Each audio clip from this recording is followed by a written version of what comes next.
The SQL in operator. This operator allows you to specify multiple values in where clause. It works same like OR condition. Instead of writing multiple OR conditions, you can write in once and specify the value for it.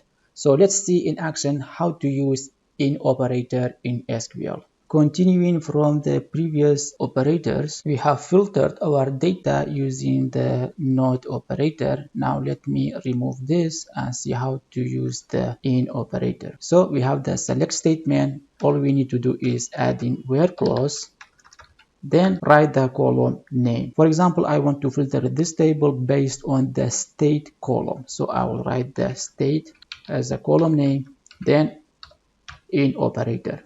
Open parentheses and write the values you would like to return. For example, I would like to return LA, Ohio, and CA. For this, I will write the first value, LA, OH, and CA. Close the parentheses and run the syntax.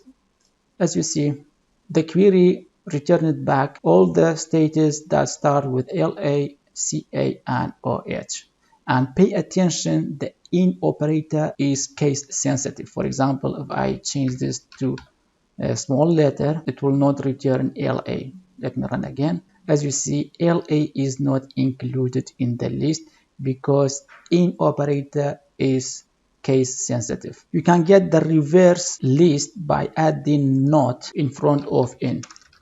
So adding not in, it will filter our data and excluding these value I have specified between the parentheses. Let me change this to LA. So it will return everything back except these three states.